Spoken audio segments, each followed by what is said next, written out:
to pass over the course of this week? I know you'd said that they might be able to have him available selection. What's your update on that so far? The update is that the one player that we have closer to come back is Adilson Malanda,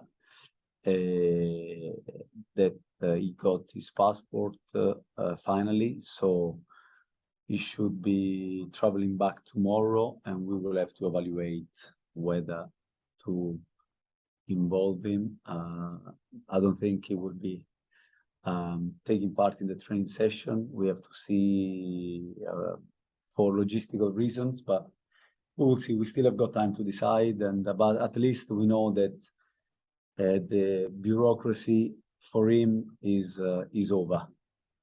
And in terms of Nuno and Nathan, you're still waiting on those guys, I assume. Yeah, they just being confirmed their appointments, so we're just waiting for that to attend and then to be given the green light afterwards. But again, this is the bureaucracy that we cannot control. In terms of the team, it's a much different team now than it was when you guys played Orlando last. How do you feel you guys are different than when you were before? But we are different in the sense that I repeated that on a number of occasions, that each coach likes to have his own ideas, or even if we play the same kind of formation, let's say, like people like to talk about the 1-4-3-3, 1-4-4-2, or whatever. Each coach inevitably has his own way of interpreting situations. So we are different because I like to focus on certain things, and so we will play slightly different from where we were when we play in Orlando, of course. And lastly, for me, how much trust does it take in a guy like Bronico to play a little higher like that in a role that he hasn't necessarily done? I know he's done it in spurts, but what did it take to put that kind of trust in that guy to play that role and obviously come through in that role against New York? So I trust Brandt. First and foremost, I trust Brandt as a person 100%. So he's a guy that whatever you will ask, he will, within reason, he will do in terms of accommodating the team. So he's a great team player, in my opinion. He's versatile. He already played in the past as a number 8, so I think he can fulfill that role well as well. Because we like to be fluid our game during the match. So sometimes he can come as a 6 and DJ can push a little bit higher, or vice versa, as long as we find this balance. And then Brandt showed that he can do that role, but I knew that he could do it before, and so from that point of view, I didn't have any doubts. He has the characteristics to do that as well. He's dynamic as a player. He's very fit. Technically, he can play higher on the pitch as well, and he is establishing, in my opinion, as one of the best, midfielders, American midfielders in this league, in my opinion.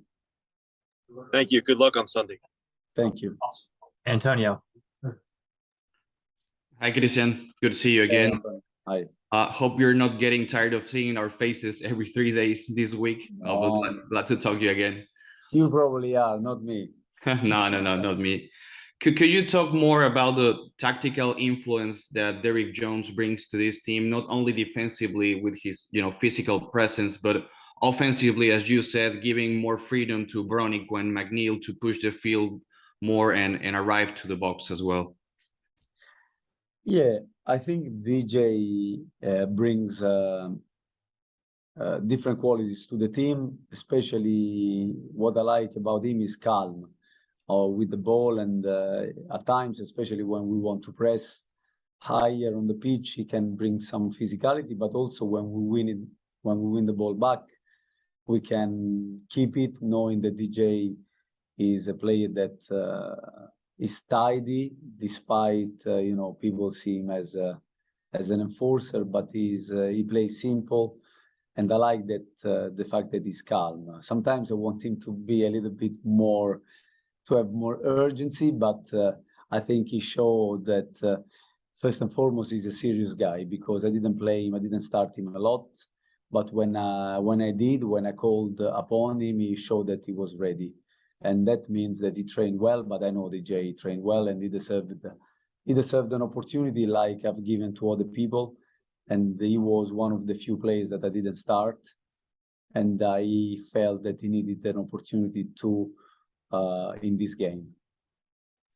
What do you expect from Orlando's fullbacks that, you know, they like to play very high, although John Moutinho is not playing because of a suspension? Rowan, I believe, is coming back, and, you know, he created some problems last time you played Orlando. Yeah, we saw that, we analyzed the game, and we saw that the fullbacks, a little bit like the New York one, a little bit like the LA one, they like to push on, they have a physicality. Rowan is a guy that created us a lot of problem back then in Orlando with his runs. And so we have to be smart how we approach that. We have to be ready to that challenge. We are a team with a lot of potential still, possibilities, and I want us to, you know, to improve game to game, also tactically, in the way that we defend against these kind of challenges that the opposition will bring us. Columbus would have been the same with the fullback, with Pedro Santos and Moreira. So we have seen that tactically, that there are few teams that like to do that, and Orlando is one of the best in that in this sense. Right, and last one. Total wins are the first tiebreaker in MLS. You have 10 now, a couple more than the rest of the teams in that playoff hunt. Does that encourage you even more, knowing that you could have an advantage over the rest in this tiebreaker criteria? No, this is important. And the way we play is always, we always go on the pitch to win the game, try to win the game. Then sometimes it's possible, sometimes it's not. And but of course, as I said in the past, if I think that we are struggling and we can win, at least really we wouldn't like to lose it. It's better to draw, and then with the one we can win, we try to win. But yeah, this is important, and we are focused on game by game. You know, Antonio, at this point, I think that it was important. We discussed that with the squad to respond after the result in LA, to respond and to show that we are still alive and kicking. And we want to be still in the mix for as long as possible. So as I said, we are a team with a lot of potential, with a lot of possibilities still, and we want to fight every game until the end, because we have a fan base that deserve that. They show a lot of love to this team from day one. They keep showing passion. We want them to keep showing us that, because they give us so much strength and so much enthusiasm. And we have to make sure that they are behind us with our performances. We don't have to expect, even though they have been very generous, I have to say our fan base has been very generous. But we want to play in a way and to put ourselves about in a way that makes them proud and makes them to be behind the team even more. Even though they will probably be anyway, but we need to deserve that. We cannot take it for granted. Thank you, Christian. You're welcome. Steve. Hi, Christian. Nice, Steve. Looking back over these last two games, even 2 points would have been a fantastic result. To take 3 from two of the best teams in MLS is exceptional. With that, I mean, even given, you know, the result in Los Angeles, going for it and getting into a thing when you take the lead 2-1 against New York, a lot of teams will go into a kind of a bunker mentality and just try to defend. Is it your philosophy that it's better, you know, that the best defense is a good offense to keep pushing and to, you know, if they don't have the ball, they can't score at that point? Yeah, yes, Steve. Our objective as a team, that's why I keep saying that we have a lot of potential still and possibilities, because I feel that our boys are getting more used to play high on the pitch. Sometimes it takes a little bit of conviction. Sometimes I have to push hard to convince them at times. But you can say things as much as you want. The boys have to do it, and they have to believe to do it and get the result with that. And to do it in New York, for us, it was great. If you go only defensively, when you play with so much quality, against so much quality, sooner or later they will find an opening around the box. And so you have to, and then after it becomes difficult. But what I like in the first half as well, despite it wasn't our best half, it was that there was a lot of resilience. At least they were there and they were ready to defend. But this is not the team that I want, that I envisage us to be. It's more the second half. I want them to play high, to be able to press, to play together, and the defenders as well to be able to come up on the pitch, to always to be able to control the depth, but at the same time to put pressure on the opposition. Then after, if the opposition is good and they can play around us, you know, well done to them. But we have to try to make it difficult, especially high up on the pitch, where I think that it's also more difficult. It takes bravery to play. And we did it against probably one of the best teams in MLS. In terms of quality, in terms of philosophy, because I've been part of that group, and I know how they see football, how they want to develop football. And so I know that, and they pick players that they can play. Also, we saw Maxime Chanot, how good he is on the ball, as well as the midfielders. So to do it against a team like New York, that they are the champions, it takes a lot of, as I said, bravery from the boys and a lot of courage and personality. It's not easy to do it. Yeah, and just Chanot, I mean, that was a great shot, but it also looked like Derek and Kerwin could have kept their runs coming out and put a little more pressure on him before he got that, because they advanced, but then they kind of stopped, still giving him the time to take that shot. Yeah, sometimes this idea of running back can give you the false security of, you know, of being safe, but you're not, because at this level, as you can see, even defenders are technically gifted and can hit unbelievable shots. So we have to have this idea, and we are developing more that to play forward, to put pressure on the player, and to back up the guy that will go and put pressure on the player. When it's a collective action pressing, it cannot be one or two players that do it and the other one that they just look behind. You know, everybody, when we go all together. Well, a lot of that comes from communication on the field, as you know, everybody has to kind of be watching, and those on the weak side can see more than those in front.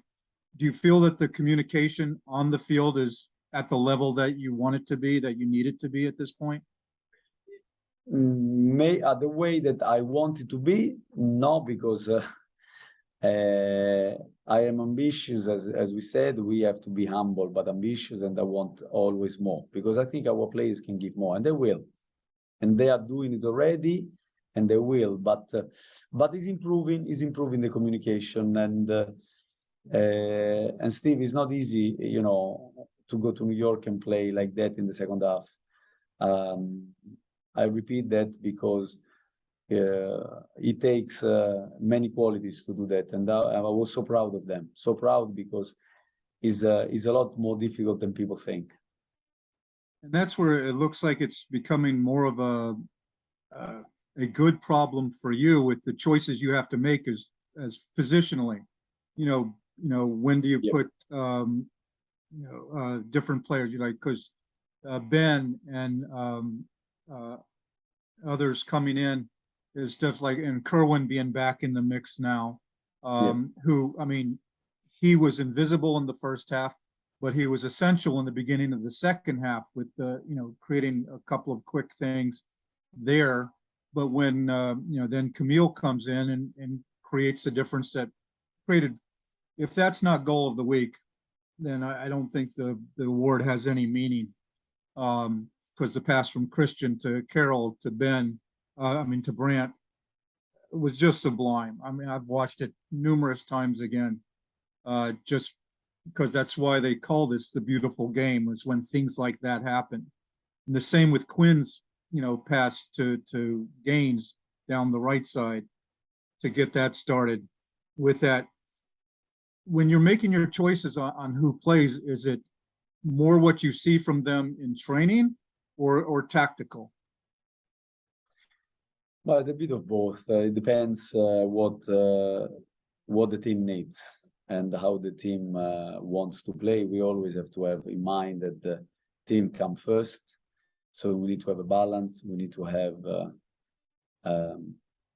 players that can give us that balance. And I mean, you mentioned numerous things. I think Kerwin is very good, and he will give us more and more. I trust him 100% because he's a good guy that trains hard, as well as being talented, but he works hard, and that's what I want from everybody, starting from the strikers. I want our defense to start with them, like we want our attack to start with the keeper. So the choice always is made for the way they work in training and what the team needs at the same time. Great, molto grazie. Prego. John. Christian, considering that the performance in LA and the game against NYCFC being on a short week, they are the defending champions on the road. Do you feel like that maybe this was your most important win of the season? In a certain way, it was. I felt it was because we didn't have the best, so far at least, the best season away from home. So that was an important step to make. And also the way they did it, because sometimes you can get a result and, that you think, okay, we needed to play this way because they are so strong, so we needed to be on the receiving end. But they show that they can go toe to toe and against the champions away from home, and so it becomes an important win or an important game because the way they played, also the way the boys, the way we did it is not just the result in itself, which is great, of course, but the way we did it, I thought it was so important. Also, Christian Fuchs is one of the veterans on this team. He's had a lot of experience, title winner with Leicester. But this being a young team, young at the back also, how important, not just his contributions, but his influence, his experience, his ability maybe to talk the guys through certain situations. And coming down the stretch, I know you like to take it one match at a time, but with playoffs a real possibility, how important is he in terms of just everything I just said, as you guys do look to make the playoffs? Very important. Christian, we know he's a very important player and a very important figure in the changing room. Because of his experience, I think everybody respects what he has done in the game. And so it's a resource that we need to use at our best. We have also the experienced players in the league. Harris on a full being one, for example, that he has been very good for us in the changing room and when he plays, that has a lot of experience as well. And so, but we have others as well. And we are a young team, as I said, after the game, not just in terms of age, but in terms of coming together. Because even if you have all experienced players, and we have many youngsters as well, but even if we had only experienced players, we would be a young team anyway, because they never play together. So to have somebody like Christian that can, show the way on the pitch as well, because we also want to play, as I said before, we want to start defending with the strikers, and they have to be individually and tactically really good at defending. But also we start the attack with our defenders, starting with the keepers. And Christian, as he showed in the second goal, like Steve was commenting, I thought it was incredible. And the many balls that he passed and many games, many situations that he see in the game come from his ability as well as his experience. So he's a very important piece for us. Finally, I know that you played Orlando a long time ago. Inevitably, teams will go through some changes. Just Sure. that's the way the season goes. But do you feel like having already played them, despite the fact it's been what 3.5, 4 months ago, at least Yeah. there's a little familiarity with them, whereas certain opponents like NYCFC you had never played before, so you would at least have some game action of playing them, knowing what their formations are like, but just all that kind of stuff that goes into when you actually do face a team on the field. Could be but like you said, we play. It was a few months ago, and it was maybe with a different coaching staff asking different or different things, slightly different things. But at least, like you say, the boys already know, especially the one that they are new to MLS. They have an idea of who to play against, so that could be certainly something that can help. But and Orlando has a certain consistency because the coach stayed the same and he likes to play that brand of football that doesn't change a lot. And so in that sense it could be, but every game in the end is different, you know, John, and we have to be ready for the challenge. It's going to be a good challenge for us, a big challenge, and we need to take it and to go toe to toe with them as well, which is a very, very good team. Great. Good luck tomorrow. Thank you. Okay, Christian, thank you for your time. We'll end it there. Thanks.